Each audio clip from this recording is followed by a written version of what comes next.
YouTube, what's good with y'all, man? If you don't know, you gonna know. It's Bandmankd0t back here with another video, man.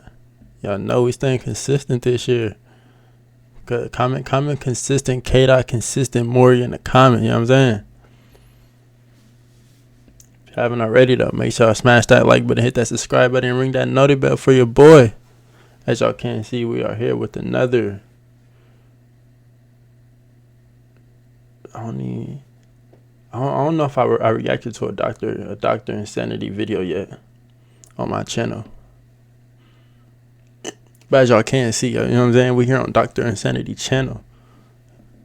See, look, this look like a guard. Looking like a guard helped a killer inmate escape prison. Now we're gonna dive a little deeper and watch the video. You know what I'm saying? I'm not gonna say too much, but if you're new to the channel, welcome. If you know what I'm saying.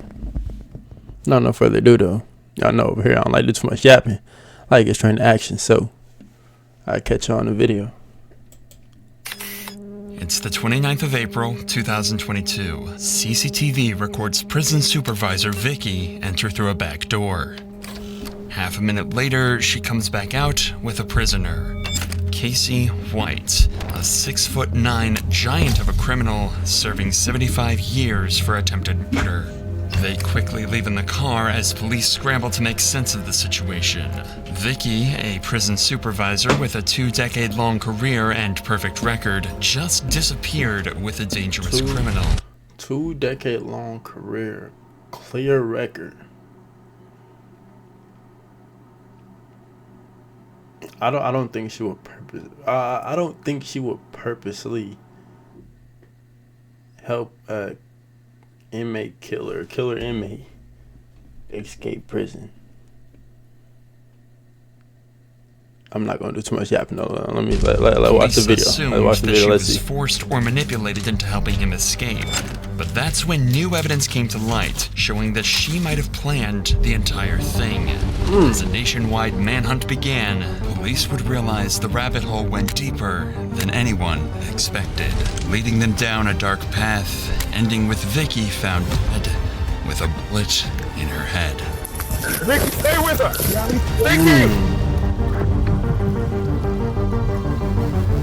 It's April 29th, 2022, and prison officer Vicky has just told her work colleagues that she's taking a prisoner to a psychological evaluation at a local courthouse. But something isn't right, as she's transporting the prisoner alone, despite rules mandating prisoners must be escorted by 2 officers at a time. But because of her senior position as a supervisor, nobody stops her. And it would be 6 hours before police realize that Vicky and the prisoner are never coming back.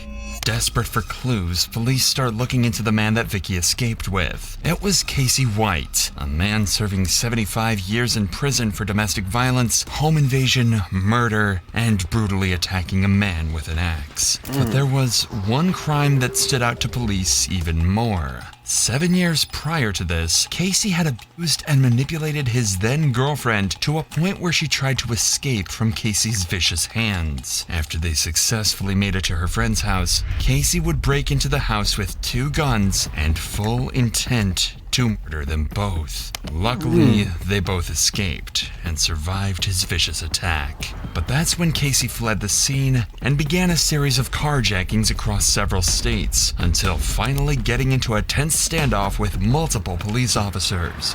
Casey, put the gun down. Let me see your hands, man. Put the gun down, Casey. Put the gun down, bud. Casey, put the gun down. Just relax a little bit. Kofi, is that? I'll tell her to watch you. Hey, Casey. Yes, sir. I will get you a sun drive if you'll be still. Just be calm. You don't ain't got no more gun on you, dude. No, you got to plug in that. It's unusual, but the cops rolled a drink and a pack of cigarettes towards Casey, hoping this would calm him down and avoid a shootout. Miraculously, this actually worked, and the cops were able to move in and make an arrest. His interrogation gave cops an even clearer view into just how insane this man was. I've been trying to wait just to kill her ever since. I couldn't wait no longer. I had to do it tonight. Do you regret what you did tonight? I regret I didn't kill him. Police now had a clear Something mentally wrong with this guy. There is something mentally wrong. There is something mentally wrong with this guy's brain. He has mental issues. This is what you call insane, crazy.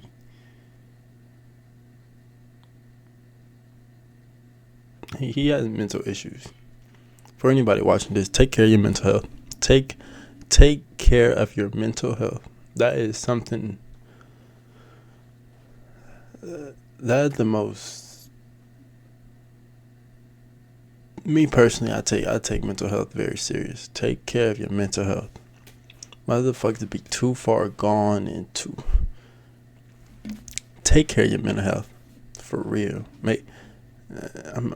I'm not saying you gotta be positive all the time, cause we all gonna have our bad days. But take care of your mental health. Know how to be in control of your mind, of your consciousness.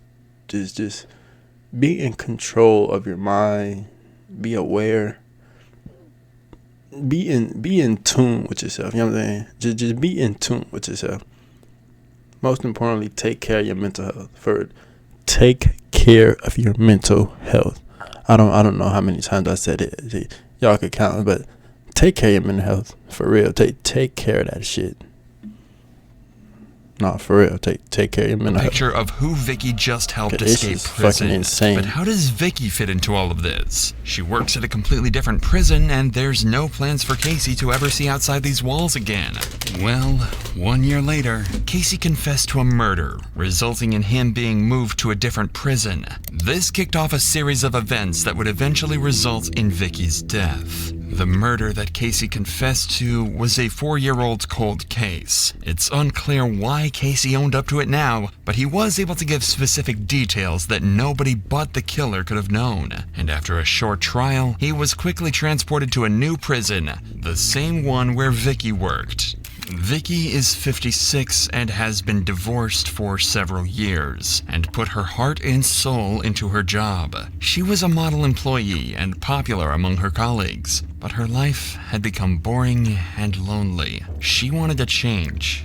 And when Casey showed up, that's exactly what she got. They slowly began to talk more and developed a connection. They bonded over their shared last name and began to think that they were destined to be together. She started coming in on her days off and was noticeably happier. Despite having a great life on paper, Vicky had become enchanted by her feelings for Casey and was ready to throw it all away to be with a dangerous criminal. But how can this happen? Well, it turns out it's not as rare as you might think. Some people are attracted to dangerous people. They know they could kill them at any moment, but feel special knowing that they choose not to. On top of that, Vicky had started to feel trapped in her day-to-day life and as though she had nothing to live for. If she could make a break with Casey, it'd at least be exciting, even if it did mean throwing everything away. While Casey was serving at Lauderdale, Vicky allowed him unrestricted access to parts of jail that prisoners aren't normally allowed to see, including areas that aren't covered by security cameras. Many speculate this is where the pair were intimate with each other and formed their plan to escape. Even at this point, Vicky still had no idea that this would turn out to be the worst mistake of her entire life. 3 days before their escape, they decided to do a test run after Vicky told her colleagues that Casey had an appointment with a judge at the courthouse. Of course, there was no appointment, and they just sat in her patrol car for 9 minutes before returning. But now they know this works, and they're ready to make preparations for the real thing.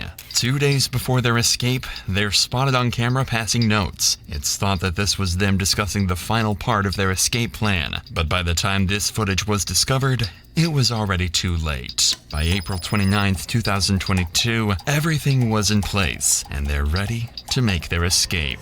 As Vicky holds a senior post was in place.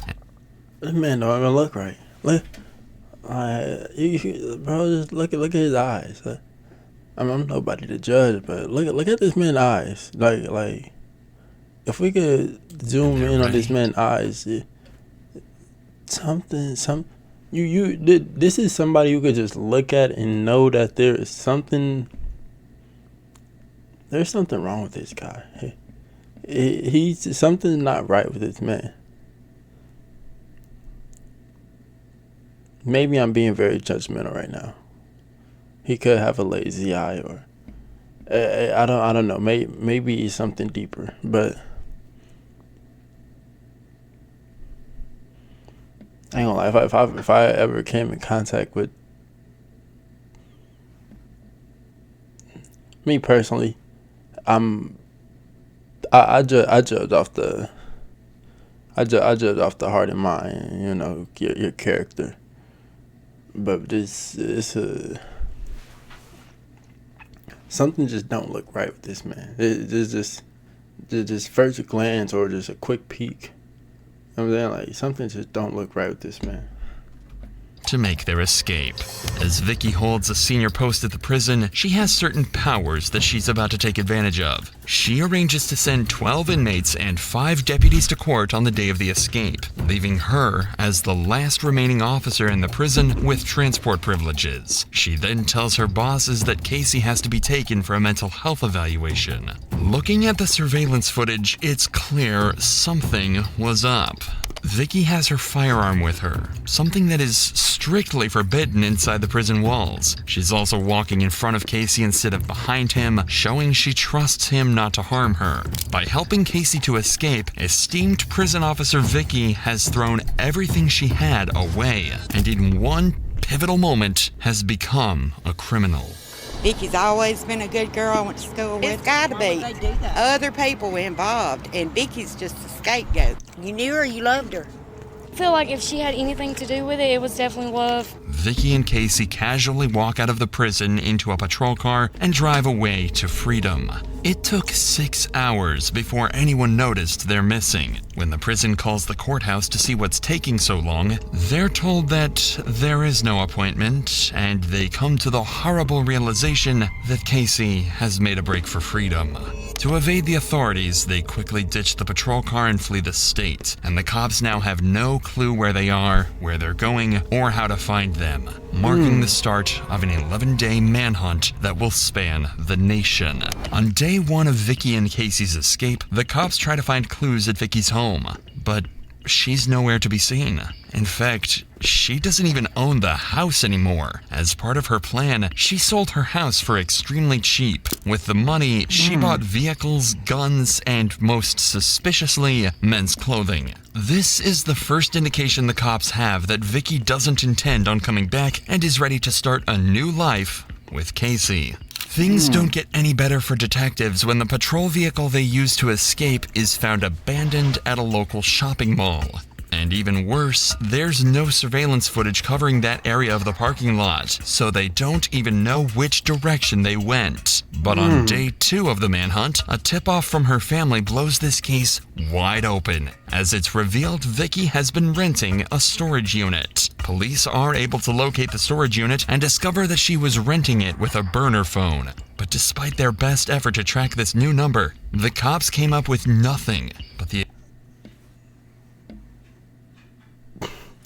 Vicky knew what she was up to. Vicky knew what she was. Vicky played this.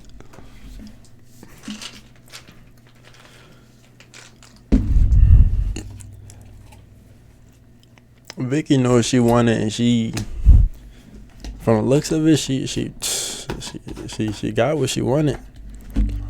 She got what she wanted so far. She got the freedom and shit that she been. I mean, Vicky knew what she was doing, and she knew every step to take to make sure that she didn't leave no tracements at all. existence of this new phone is the first solid evidence that cops have showing Vicky planned this all along and was actually a willing participant instead of a hostage. Did you get the sense they were actually being discovered? He was not forcing her in any way. Right. No, he was not forcing her. It was a mutual relationship. You'd think that this would help the investigation, but things only get more insane and confusing from here on out. After realizing that they're essentially back to square one, the cops return to the shopping mall where they found the abandoned patrol car and decide to comb through all of the surveillance. Vicky had so much inside scoop of the police department, or just whatever it was she was working for, she had so much inside scoop. She knew how to get around all of it, and she used what she knew to do what she did. Surveillance footage from the days leading up to the event. That's when they spot Vicky a few days before the escape, parking a car in a nearby parking lot. And this isn't her usual car either. It's one she bought only a couple days earlier, a 2007 Ford Edge that the cops quickly realized had to be their getaway vehicle. But when police went back to the parking lot and the supposed getaway vehicle was still there, they realized that Vicky had left a decoy. Police had just lost their only clue, while giving Vicky and Casey a 5-day head start.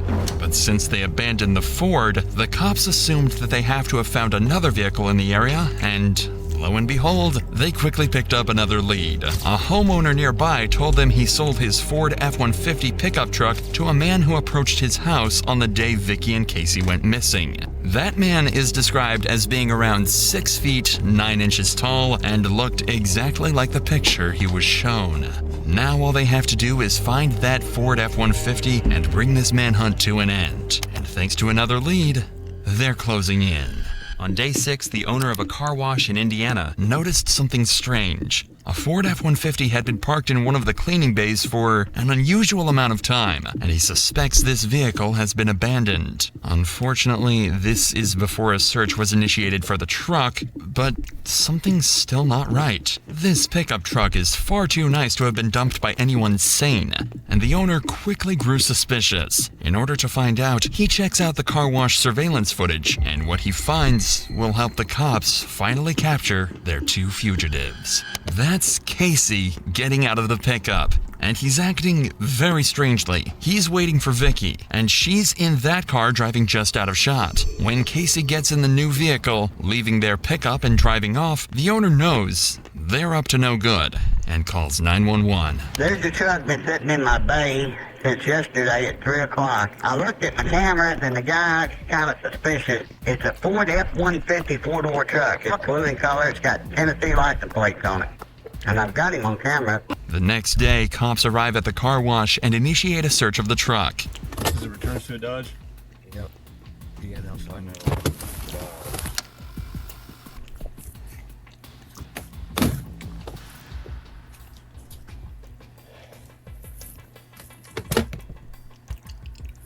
With nothing to go off of, the cops quickly leave the scene and the pickup is towed away. It takes 4 days for this vital lead to get back to detectives, but when it does, they drop everything and head straight to Evansville on day 10 of the hunt. They're due to arrive at the car wash at 9 a.m., but fail to show up on time, frustrating the car wash owner so much that he takes matters into his own hands and calls the local press. So then, 9:30, they're not here.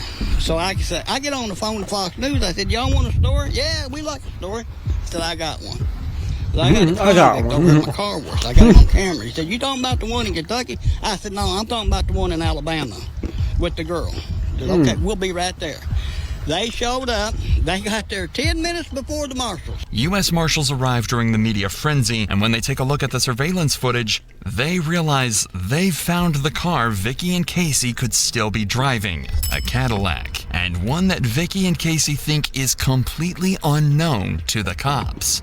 It seems like their days on the run are numbered, but even with the leads they have, they come up with nothing, and the cops are starting to realize their fugitives could be anywhere in the country. But as it turns out, they're closer to home than anyone thinks. Back in Evansville on day 11, a cop is on his way home from a long shift when he sees a familiar-looking vehicle parked outside a Motel 41. It looks like the same Cadillac from the car wash, and he hastily takes down the license plate. The problem is, the license plate of the Cadillac seen at the car wash was never seen, so they have no way of knowing if it's the same vehicle. But they do have the license plate of the recovered F-150, so grasping at straws, they decide to run that through their license plate reader, and when they do, they strike gold. Several traffic cameras have picked up the F-150, and following it in nearly every shot is a Cadillac. A Cadillac whose license plate perfectly matched the one at Motel 41 right in front of them.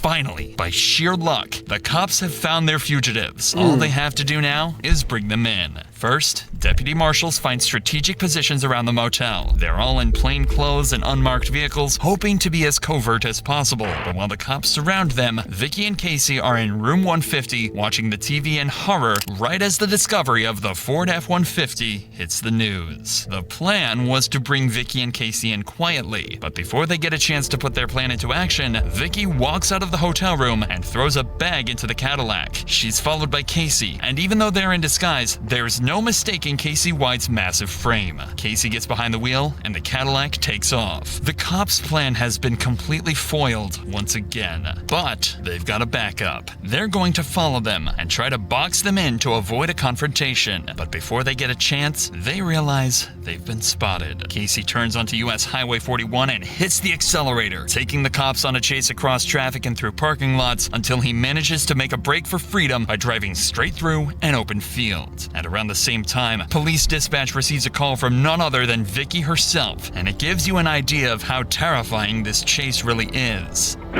God, airbags are going on. Let's get out. A police vehicle forces Casey to drive straight into a ditch, and this pursuit is brought to a sudden halt. But it's far from over, as cops know the pair are armed and could open fire at any point in some kind of Bonnie and Clyde inspired shootout. Look like they ain't make it too far. The way Vicky had this planned out, I thought she had it in the bag. I thought they was in a whole nother country, cross state somewhere. They ain't making nowhere far. They had the escape plan. It lasted for about a week. They didn't leave. They didn't leave the state. They were still in the state. Crash out.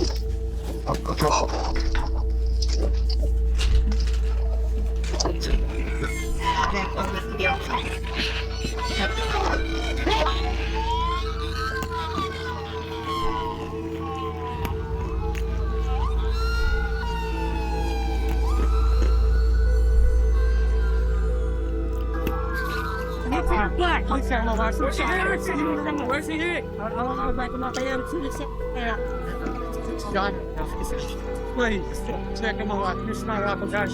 Check my wife. It's my wife. That's a best woman in the world right there. Please, that's the best woman in the world. Vicky, I'm so sorry, baby. I'm so sorry, baby. Anybody in this world don't deserve it. She don't. When she herself, it hit me. But y'all ain't gonna believe me. I'm gonna say I killed her, just like y'all say I killed everybody else. Finally, after 11 days, the manhunt has come to an end, and they've got Casey unharmed in handcuffs. But Vicky met a much more devastating end. Just 2 weeks ago, she was an upstanding member of society, an esteemed prison officer respected by those around her. Now, she's a fugitive, laying in a criminal's stolen car, conscious, but with devastating injuries.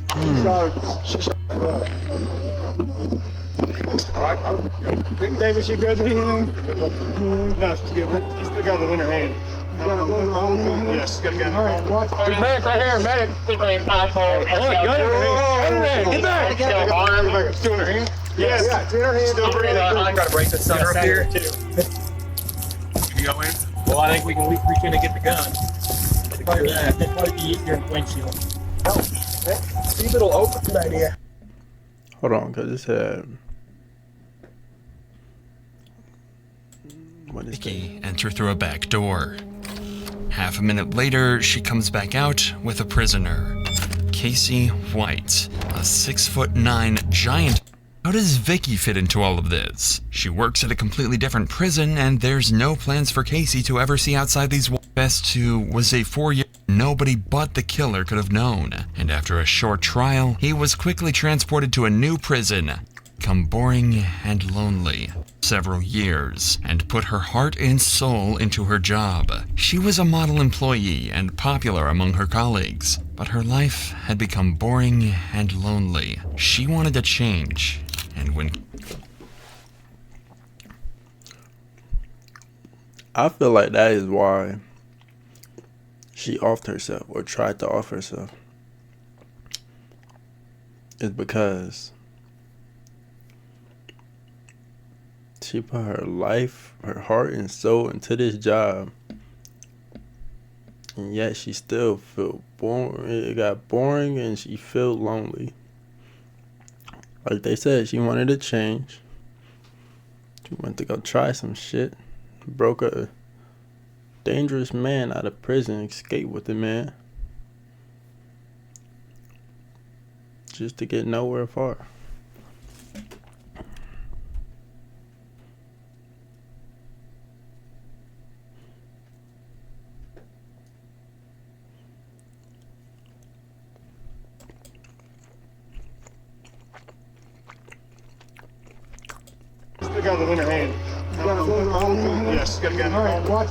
She could have been possibly depressed.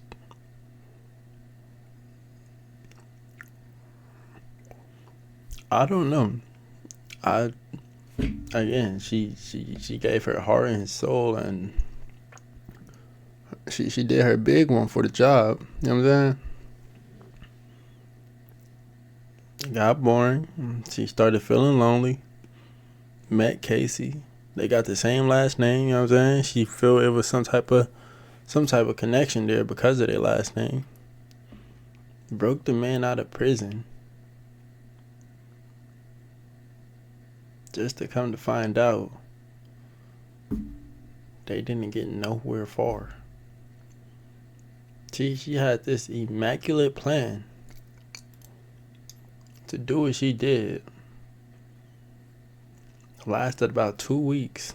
A week and a half, 2 weeks. Medic right here, medic. Get back. Still in her hand? Yes. Yeah, it's in her hand. Still breathing. I gotta break this stuff up here too. You go in? Well, I think we can reach in and get the gun. Clear that. That'd probably be easier in the windshield. See if it'll open. Good idea. We got cover? Yeah.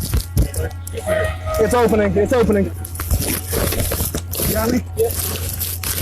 I'm gonna go for the gun first. All right, pull me out. All right, I got it. She's been shot in the head, and Casey claims she took her own life. When cops get a better look, they find her finger is still on the trigger of the gun. Later that day, Vicky was pronounced dead in a nearby hospital. We'll never really know what the two had planned for their life together after their escape. Whether they wanted to go off the grid and settle down, or live the rest of their lives on the run. Well, it turns out, Casey never planned to keep Vicky around at all. He described her as a liability, and someone that didn't have the mind for this sort of thing. It's likely that she would have been ditched shortly after this point, or killed by Casey anyway, as he was found guilty of first-degree prison escape and sentenced to life behind bars. He'll be 98 years old before he gets a chance at parole, so this terror of a man will likely be off the streets until the day he dies. I mean, shit, with that being said, that's some crazy shit. That's some crazy shit.